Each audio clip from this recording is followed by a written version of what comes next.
Hi friends, welcome back to my channel pharma made easy తెలుగులో. నేను దివ్య. So ఈరోజు నేను మీతో షేర్ చేసుకోబోయే టాపిక్ ఏంటంటే బ్యాచ్ ప్యాకింగ్ రికార్డ్. సో టైటిల్లోనే ఉంది కదా ప్యాకింగ్ గురించి. సో ఈరోజు మనం ఈ టాపిక్ డిస్కస్ చేద్దాం. Okay, going to the topic.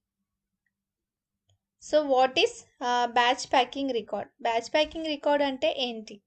Batch packing record is important document because it contains all information about packaging process of the batch and requirement of GMP documentation.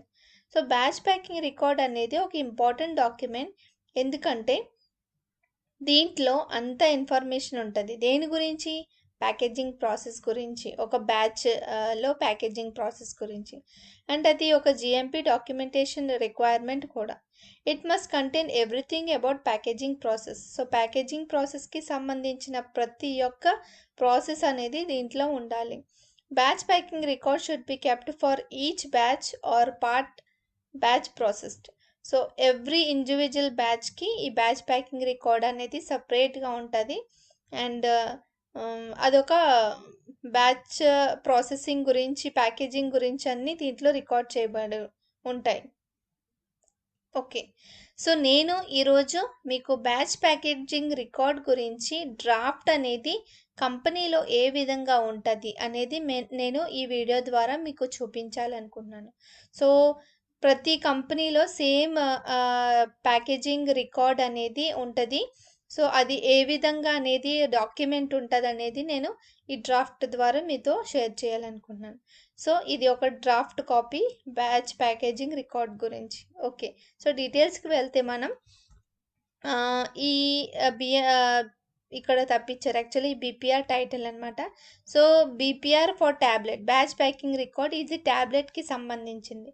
ఈ విధంగా క్యాప్సూల్స్కి ఉంటాయి, తర్వాత క్రీమ్స్కి ఉంటాయి, ఆయింట్మెంట్స్కి ఉంటాయి. సో అన్ని వాటికి బ్యాచ్ ప్యాకేజింగ్ రికార్డ్ అనేది maintain చేస్తారు ఫార్మస్యూటికల్ ఇండస్ట్రీలో. సో డాక్యుమెంట్ నంబర్ ఇస్తారు ఇక్కడ, బ్యాచ్ సైజ్, ఎన్ని ల్యాక్స్ ఆఫ్ ట్యాబ్లెట్స్ మనం ప్యాక్ చేయాలి అనుకుంటున్నాం. For example 9 lakhs of tablets, 10 lakhs, 11 lakhs అలా. సో పేజ్ నెంబర్ చూసుకుంటే 1/15 ఉంది. సో 15 పేజెస్ ఉన్నాయి. ఇది ఫస్ట్ పేజ్ అని అర్థం. ఎఫెక్టివ్ డేట్, ఏ డేట్ నుండి ఇది ఎఫెక్టివ్గా ఉంది బ్యాచ్ ప్యాకేజింగ్ రికార్డ్ అని. రివ్యూ డేట్, దీని నెక్స్ట్ రివ్యూ డేట్ ఎప్పుడు అనేది ఇక్కడ మెన్షన్ చేస్తారు. నెక్స్ట్ అండ్ ఈ ఫస్ట్ పేజ్లో దీని యొక్క product name, for example accurate tablets అని, ఎండోమెట్ఫార్మిన్ ట్యాబ్లెట్స్ అని, అలాగే దీని నేమ్ ఉంటుంది. దీనికి జనరిక్ నేము, లేబుల్ క్లెయిమ్స్, ఎన్ని ట్యాబ్లెట్స్ ప్యాక్ చేయాలనుకుంటున్నారు, బ్యాచ్ నెంబర్ ఏంటి, అండ్ దీని యొక్క బ్యాచ్ సైజ్, ఎంత అమౌంట్ అనేది ప్యాక్ చేయాలనుకుంటున్నారు, date of manufacturing, date of expiry, shelf life, ఎన్ని మంత్స్ వరకు దీన్ని స్టోర్ చేయొచ్చు. ఎవ్రీ ఇండివిజువల్ కంపెనీకి యూనిక్ లైసెన్స్ నెంబర్ ఉంటుంది. సో అది ఇక్కడ మెన్షన్ చేస్తారు. ఎంత అమౌంట్ ఆఫ్ పర్సంటేజ్ ఈల్డ్ అనేది వచ్చింది అనేది కూడా నోట్ చేస్తారు. అంటే రిజెక్షన్స్ అవన్నీ పోయి. సో ఏ డేట్న ఈ బ్యాచ్ అనేది కంప్లీట్ అయింది, ఏ డేట్న ఈ ప్యాకేజింగ్ రికార్డ్ అనేది సబ్మిట్ చేశారు అనేది కూడా దీంట్లో నోట్ చేయబడి ఉంటుంది. నెక్స్ట్, సో ఈ టేబుల్ ఆఫ్ కంటెంట్స్ ఏంటంటే ఈ బ్యాచ్ ప్యాకేజింగ్ రికార్డ్లో ఏమేమి ఇన్వాల్వ్ అయి ఉంటుంది కంటెంట్స్ అనేది ఇక్కడ ఎక్స్ప్లెయిన్ చేయాలి. So general processing, instruction processing, so ఏ విధంగా ప్రాసెస్ అనేది నడవాలనేది ఇన్స్ట్రక్షన్స్ ఉంటుంది. ప్యాకేజింగ్ మెటీరియల్ యూస్ చేస్తారు కదా, ఫాయిల్ కానీ, తర్వాత కార్టన్స్, లీఫ్లెట్స్, అవన్నీ ఏ విధంగా డిస్పెన్స్ చేయాలి, ఏ మెటీరియల్స్ డిస్పెన్స్ చేస్తున్నారు దాని గురించి. Stage wise primary packing, secondary packing, cotton coding, stage wise line clearance అనేది కూడా ఇక్కడ రాసింది. నెక్స్ట్ ఇన్ ప్రాసెస్ చెక్స్ అనేది క్యూఏ వాళ్ళు చేస్తారు, ప్రొడక్షన్ కెమిస్ట్ వాళ్ళు కూడా ఇన్ ప్రాసెస్ చెక్స్ అనేది చేస్తారు. సో ప్రైమరీ ప్యాకింగ్ గురించి, సెకండరీ అండ్ టెర్షరీ ప్యాకింగ్ ఏమైనా ఉంటే, packing line job allocation, packing లైన్లో ఎవరెవరు ఏమేమి వర్క్స్ చేస్తున్నారు అనేది కూడా ఉంటుంది. షిప్పర్ వేయింగ్ రికార్డ్, సో ఓవరాల్గా షిప్పర్ ఉంటుంది కదా, వే చేసినప్పుడు దానికి ఎంత వెయిట్ వచ్చిందో ఆ యొక్క రికార్డ్ ఇది. So finished product transfer record. So ఓవరాల్గా ప్యాకింగ్ అయిపోయిన తర్వాత ఫినిష్డ్ వేర్ హౌస్కి సెండ్ చేసిన రికార్డ్. ఓవరాల్ ఈల్డ్ ఎంత వచ్చింది, ప్యాకింగ్ మెటీరియల్ రికన్సిలేషన్ గురించి ఓవరాల్గా ఎంత రిజెక్ట్ అయింది, ఎంత మిగిలింది, ఎంత స్టోర్కి రిటర్న్ చేశారు, అదొక రికార్డ్ ఇది. సో శాంప్లింగ్ చేస్తారు కదా ఎఫ్పి ప్యాకింగ్ చేస్తున్నప్పుడు. సో ఆ బ్లిస్టర్ యొక్క శాంపిల్స్ అనేవి టెస్టింగ్కి పంపిస్తారు, కొన్ని కంట్రోల్ శాంపిల్స్లో పెడతారు. నెక్స్ట్ డాక్యుమెంట్స్ రికన్సిలేషన్ గురించి, BMR review and batch release. So మనం చూసినట్లయితే ఫస్ట్లో ఏముంది, జనరల్ ప్రాసెసింగ్ కదా. సో దాని గురించి మనం ఇక్కడ చూద్దాం. Okay, so general processing, instruction processing ఏంటంటే ప్రొడక్షన్ ఆఫీసర్ కానీ ఎగ్జిక్యూటివ్ కానీ రెస్పాన్సిబుల్ అనమాట ప్యాకింగ్ ప్రాసెస్ మానిటర్ చేయడానికి. అండ్ అన్ని వెజల్స్ క్లీన్గా ఉన్నాయా, ప్యాకింగ్లో యూజ్ చేసేది మషిన్స్ కానీ ఎక్విప్మెంట్స్ కానీ ప్రాసెస్ స్టార్ట్ అవ్వకముందు వాళ్ళు ఎన్ష్యూర్ చేయాలి చాలా అన్నీ క్లీన్గా ఉన్నాయని. సో ఎస్ఓపి ఉంటుంది కదా, స్టాండర్డ్ ఆపరేటింగ్ ప్రొసీజర్ యూజ్ చేసి క్లీనింగ్ అనేది వాళ్ళు పర్ఫామ్ చేస్తారు. ఆ క్లీనింగ్ రికార్డు కూడా అక్కడ స్టోర్ చేయబడి ఉంటుంది. సో ఏరియా క్లీన్గా ఉందా లేదా, ఒకవేళ ప్రోడక్ట్ అనేది ఓపెన్గా ఉంటే మాత్రం క్లీనింగ్ చేయకూడదు, ఎందుకంటే కంటామినేషన్ అయ్యే ఛాన్సెస్ ఉంటాయి కాబట్టి. So status label, for example primary packing ఏరియాలో ఏ బ్యాచ్ అనేది ప్యాకింగ్ నడుస్తుంది అనేది కూడా దాని మ్యానుఫ్యాక్చరింగ్ ఎక్స్పైరీ డేట్, ఈవెన్ ఏరియాలో కూడా పెడతారు status label. And equipment and machine ఏదైతే యూజ్ చేస్తున్నారో దానికి కూడా పెడతారు, అంటే అండర్ ప్రాసెస్లో ఉంది ఈ బ్యాచ్ అనేది. ఒకవేళ ఆ బ్యాచ్ అనేది ప్యాకింగ్ అయిపోయిన తర్వాత క్లీన్డ్, ఈ ఏరియా క్లీన్ అయిపోయింది, ఈ బ్యాచ్ నడిచింది అనేది ఎక్విప్మెంట్ కానీ మెషిన్ కానీ కూడా స్టేటస్ లేబుల్ అనేది నోట్ చేస్తారు. నెక్స్ట్ డైరెక్ట్ కాంటాక్ట్ ప్రోడక్ట్కి అవ్వకుండా హ్యాండిల్ చేయకుండా చూసుకుంటారు, ఎందుకంటే బేర్ హ్యాండ్స్ అంటే వితౌట్ గ్లౌస్ ముట్టుకున్నా కానీ కంటామినేషన్ అయ్యే ఛాన్సెస్ ఉంటాయి కాబట్టి. అండ్ ఈవెన్ నోస్ మాస్క్ పెట్టుకోవడము, అంటే డైరెక్ట్ కాంటాక్ట్ ఉండడం వల్ల ఏంటంటే మనకి అన్వాంటెడ్ రియాక్షన్స్ రావడం అనేది ఉంటుంది కాబట్టి. సో బేర్ హ్యాండ్స్తో మాత్రం మన ప్రోడక్ట్ని ముట్టుకోకూడదు. నెక్స్ట్ ప్యాకింగ్ చేస్తున్నప్పుడు టెంపరేచర్ అండ్ హ్యూమిడిటీ ప్రైమరీ ప్యాకింగ్లో as per SOP within limit ఉందా లేదా కూడా చెక్ చేసుకుంటారు. Environmental monitoring record, so packing చేసే ముందు అక్కడ టెంపరేచర్ ఎంత ఉంది, హ్యూమిడిటీ ఎంత ఉన్నది కూడా నోట్ చేసుకోవాలన్నమాట. నెక్స్ట్ ఏమైనా చేంజ్ ఓవర్ అంటే సేమ్ ప్రోడక్ట్ నడిస్తే మాత్రం అంత క్లీనింగ్ చేయాలి కానీ చేంజ్ ఓవర్ అవసరం లేదు. సో ఫర్ ఎగ్జాంపుల్ ఇప్పుడు ఒక ప్రోడక్ట్ చేశారు, నెక్స్ట్ వేరే ప్రోడక్ట్ ప్యాకింగ్ చేస్తున్నారంటే దానికి చేంజ్ ఓవర్ కావాలన్నమాట. సో దాన్ని ప్రోడక్ట్ చేంజ్ ఓవర్ అంటారు. And calibration status, for example secondary ప్యాకింగ్లో షిప్పర్ వెయిట్ చేస్తున్నారంటే మన వేయింగ్ బ్యాలెన్స్ అనేది క్యాలిబ్రేషన్ లేకుండా సరిగ్గా ప్రాపర్గా లేబుల్ లేకుండా ఉంటే కనుక వీ కెనాట్ యూజ్ ఇట్ అనమాట. సో అంటే వెయిట్స్ వేరియేషన్ రావడం అనేది వస్తుంది. సో ప్రతి ఒక్క ఎక్విప్మెంట్స్ క్యాలిబ్రేషన్ అయిందా లేదా అనేది మనం చూసుకోవాలి. నెక్స్ట్ డిస్పెన్స్ అయిన తర్వాత ప్యాకింగ్ మెటీరియల్ ఉంటుంది కదా, అది వేర్ హౌస్ నుండి విత్ లేబుల్ అనేది క్యూఏ పర్సన్ కానీ ప్రొడక్షన్ పర్సన్ కానీ చెక్ చేసుకోవాలన్నమాట.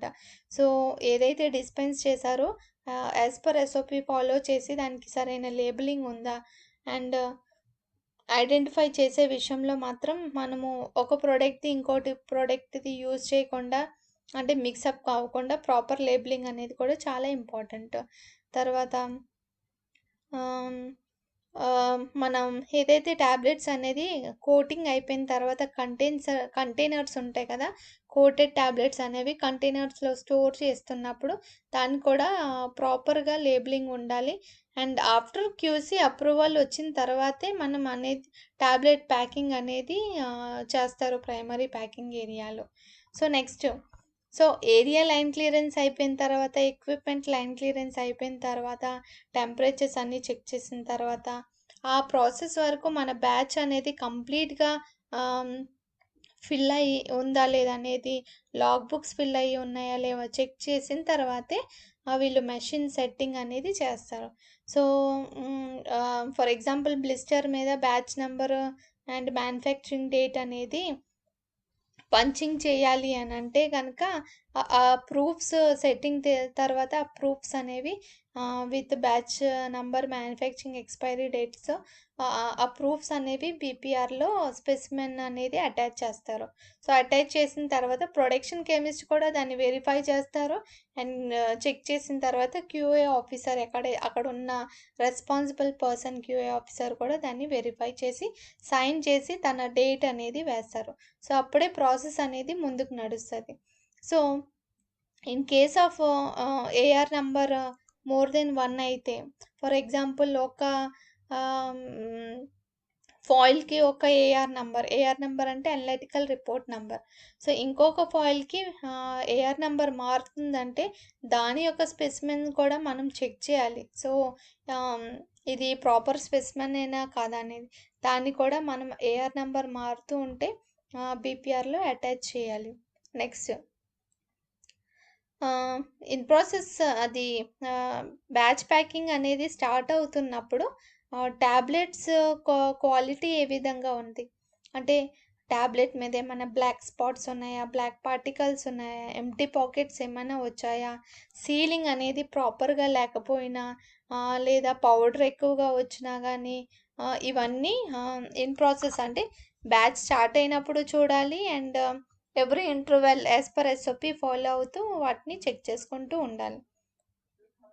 నర్లింగ్ బాగుందా, తర్వాత కటింగ్ బాగా వస్తున్నాయా 2 ఎడ్జెస్లో, సో లేదా యూనిఫామ్గా కటింగ్ లేకపోతే దాన్ని చెక్ చేయాలి. నెక్స్ట్ సీలింగ్ టెంపరేచర్ కూడా మెయింటైన్ చేస్తున్నారా లేవా, తర్వాత ఇన్ ప్రాసెస్ చెక్స్ అనేది పర్ఫామ్ చేయాలి. తర్వాత ఓవర్ రైట్ ఏమీ చేయకూడదు బీపీఆర్లో. సో ఏమైనా ఓవర్ రైట్గా అనిపిస్తే మాత్రం అక్కడ సింగిల్ కట్ చేసి డేట్ అండ్ సైన్తో మరలా దాని కింద రాయాలి యాక్చువల్ కరెక్షన్ అనేది. సో ఒకవేళ అన్ని ప్రాసెస్ అనేది కంప్లైస్ అయితే ఓకే కంప్లైస్ అని రాయొచ్చు, ఇఫ్ నాట్ అనేది నాట్ కంప్లైస్ అని కూడా రాయొచ్చు. నెక్స్ట్ ప్రాసెస్ నడుస్తున్నప్పుడు ఏమైనా డీవియేట్ అయిందా ప్రొసీజర్ నుండి అనేది కూడా, డీవియేషన్ ఏమంటే మాత్రం దాని మీద క్యూఏ పర్సన్కి డీవియేషన్ అనేది ఇన్ఫామ్ చేయాలి, యాజ్ వెల్ యాజ్ బీపీఆర్ మీద కూడా మెన్షన్ చేయబడాలి. ఇవన్నీ మనం చూసినట్లయితే ప్యాకింగ్కి కావాల్సినటువంటి జనరల్ ఇన్స్ట్రక్షన్స్. సో సెకండ్ ఏముంది అంటే dispensing of packing material. So dispensing of packing material మనం చూసినట్లయితే ఇక్కడ ప్రింటెడ్ అల్యూమినియం ఫాయిల్ అనేది ఎంత క్వాంటిటీ రిక్వైర్డ్ ప్రొడక్షన్ వాళ్ళకి, దాని అనలిటికల్ రిపోర్ట్ నంబర్ ఏంటి, ఎంత క్వాంటిటీ ఇష్యూ చేశారు, యాక్చువల్ క్వాంటిటీ ఎంత కావాలి, ఎంత ఇష్యూ చేశారు, ఎవరు ఇష్యూ చేశారు, అండ్ ఇక్కడ వెరిఫైడ్ బై కూడా ఉంటుంది, క్యూఏ వాళ్ళు వెరిఫై చేస్తారు. డిస్పెన్సింగ్ అనేది వాళ్ళ ఉన్నప్పుడే డిస్పెన్సింగ్ అనేది కంటిన్యూ అవుతుంది. సో అల్యూమినియం ఫాయిల్ కానీ, తర్వాత పీవీసీ కానీ, పీవీడీసీ కానీ, bottles and tablets, leaflets, bottles, leaflets, pouch ఏమైనా ఉంటే, కార్టన్స్ ఏమైనా ఉంటే, షిప్పర్స్ ఏమైనా ఉంటే, సో ఇంకేమైనా ఎక్స్ట్రా మెటీరియల్ ఏమైనా ప్యాకింగ్కి సంబంధించినవి ఉంటే అవి ఎంత రిక్వైర్డ్ క్వాంటిటీ ఉన్నాయో బిల్ ఆఫ్ మెటీరియల్ బామ్ అని ఒకటి ఉంటుంది. సో దాన్ని బేస్ చేసుకొని స్టోర్ వాళ్ళు డిస్పెన్సింగ్ అనేది చేస్తారు. అండ్ ఏఆర్ నంబర్స్ నోటిఫై అయి ఉంటుంది, ఎంత క్వాంటిటీ ఇష్యూ చేశారు ప్రొడక్షన్కి, ఎవరు ఇష్యూ చేశారో, ఎవరు వెరిఫై చేశారు క్యూఏ వాళ్ళు అనేది కూడా ఇక్కడ ఉంటుంది. ఇక్కడ కింద ఇచ్చారు, verified by quality assurance, received by, ప్రొడక్షన్లో ఎవరు రిసీవ్ చేసుకున్నారు ఈ డిస్పెన్సింగ్ అయిపోయిన తర్వాత అనేది కూడా ఇక్కడ సైన్ అండ్ డేట్ అనేది వచ్చింది.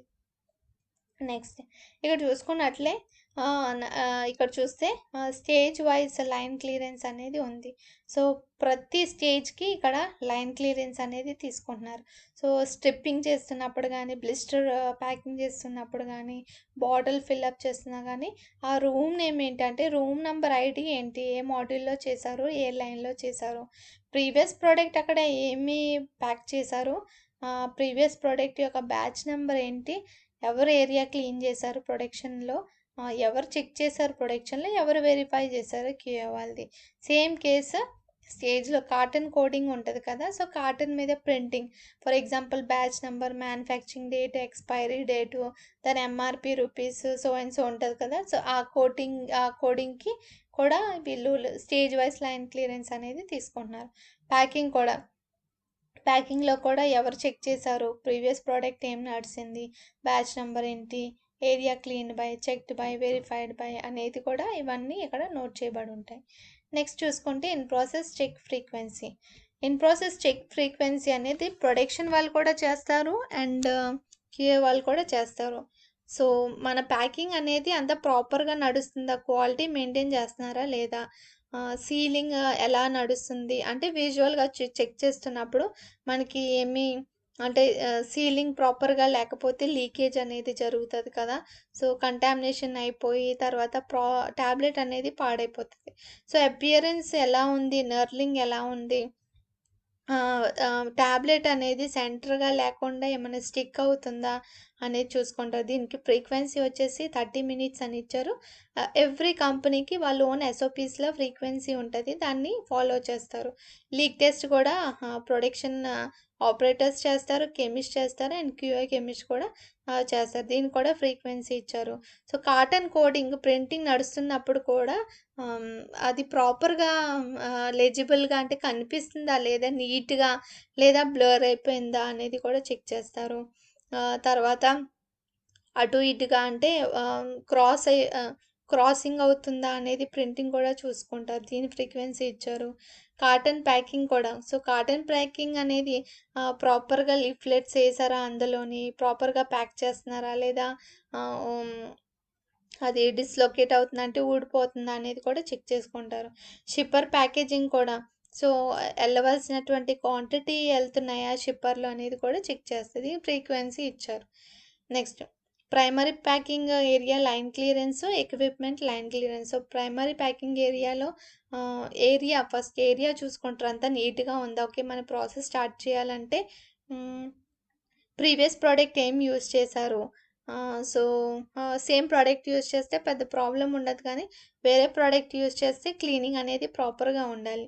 సో, ప్రీవియస్ బ్యాచ్ నంబర్ ఏంటి, ఎక్విప్‌మెంట్స్ ఏమేమి యూజ్ చేశారు, దాని యొక్క ఐడీ నంబర్ ఏంటి, టెంపరేచర్ ఏముంది అనేది ఏరియాకి లైన్ క్లియరెన్స్ ఇచ్చుకుంటారు. So, temperature out of limit అయితే మాత్రం ప్రోడక్ట్ అనేది మనది స్పాయిల్ అయ్యే ఛాన్సెస్ ఉంటాయి కాబట్టి, సో, లిమిట్‌లో ఉంటేనే మాత్రమే ప్రాసెస్ అనేది చేస్తారు. So, product details and packing profile అనేది చూసుకుంటే, so, name of the product, batch number, manufacturing expiry, batch size, pack size, షిప్పర్‌లో ప్యాక్ సైజ్. సో, ఒక స్ట్రిప్‌లో ఎంత టాబ్లెట్ ఉంది, ఒక ఇన్నర్ కార్టన్‌లో ఎంతుంది, ఒకటి ఔటర్ కార్టన్‌లో ఎంతుంది, అండ్ ఓవరాల్‌గా షిప్పర్‌లో ఎంత ప్యాక్ చేశారు అనేది ప్యాక్ సైజ్ అనమాట. MRP rupees. Machine setting and running parameter. అంటే ఏదైతే పంచ్ చేయాలనుకుంటున్నారో, కోడింగ్ చేయాలనుకుంటున్నారో బ్లిస్టర్ మీద, ఆ మషిన్ అనేది యాజ్ పర్ ఎస్ఓపి సెట్ చేసుకోవాలి. స్టీరియో కానీ అండ్ స్టీరియో ఏం ప్రింట్ చేస్తున్నారు అనేది కూడా లైన్ క్లియరెన్స్ తీసుకోవాలి క్యూఏ వాళ్ళతో. సో, ఇది batch number, manufacturing expiry date మేము ప్రింట్ చేయాలనుకుంటున్నాము అనేది. సో, తర్వాత పీవీసీ, పీవీడీసీ, ఫాయిల్ ప్రింటింగ్ అనేది ప్రాపర్‌గా ఉందా లేదా, సో, అది ప్రొడక్షన్ ఆఫీసర్ చెక్ చేస్తారు. క్యూఏ వాళ్ళు వెరిఫై చేస్తారు. తర్వాత ఆ స్పెసిమెన్స్ ఏదైతే చెక్ చేశారో దాని యొక్క సైన్ డేట్‌తో బీపీఆర్ మీద పేస్ట్ చేయాలి. తర్వాత అండ్ రిజెక్టెడ్ ఏమైనా క్వాంటిటీ ఉంటే మాత్రం ఆ రిజెక్షన్‌లో మనం విత్ ప్రాపర్ లేబుల్ అనేది కూడా ఏది రిజెక్ట్ అయింది అనేది కూడా మనం డాక్యుమెంట్‌లో చూపించాలి. Next left over printed foil should be defaced before sending for disposal. So, left over ఏదైతే ప్రింటెడ్ ఫాయిల్ ఉందో అది రిటర్న్ కూడా చేసుకోవచ్చు. ఇన్ కేస్ అది రిజెక్ట్ అయితే మాత్రం ఆ రిజెక్షన్‌లో కూడా మనం చూపించవచ్చు. సో, ఇది మనం చూసుకున్నట్లయితే roller temperature, ceiling temperature as per SOP limit ఉంటుంది బీపీఆర్‌లో. సో, అది మెయింటైన్ చేస్తూ సెటప్ చేసుకుంటారు. ప్లస్ ఆర్ మైనస్ ఎంతలో ఉండొచ్చు అనేది. సో, లీక్ టెస్ట్ అనేది ఎవ్రీ ఇంటర్వెల్స్ సో 2 అవర్స్‌కోసారి, 3 అవర్స్‌కోసారి లేదా 1 అవర్‌కోసారి ఈ లీక్ టెస్ట్ అనేది పర్ఫామ్ చేస్తారు. ఇది checked by production and verify by QA. QA వాళ్ళు కూడా పర్ఫామ్ చేస్తారు లీక్ టెస్ట్. అది ఇక్కడ నోట్ చేస్తానన్నమాట. ఇది ఈరోజు నేను మీతో పార్ట్ 1లో ఏ విధంగా ఏరియా లైన్ క్లియరెన్స్ ఇస్తారు, ఏ విధంగా డిస్పెన్సింగ్ నడుస్తుంది, ఏ విధంగా ఇన్ ప్రాసెస్ చెక్ చేస్తారు, ఇవన్నీ నేను మీతో షేర్ చేశాను. నెక్స్ట్ వీడియోలో నేను పార్ట్ 2 మీతో షేర్ చేసుకుంటాను. అది సెకండరీ అండ్ టెర్షియరీ ప్యాకింగ్ నుండి. సో ఫ్రెండ్స్, ఇది ఈరోజు బ్యాచ్ ప్యాకింగ్ రికార్డ్ పార్ట్ 1 గురించి.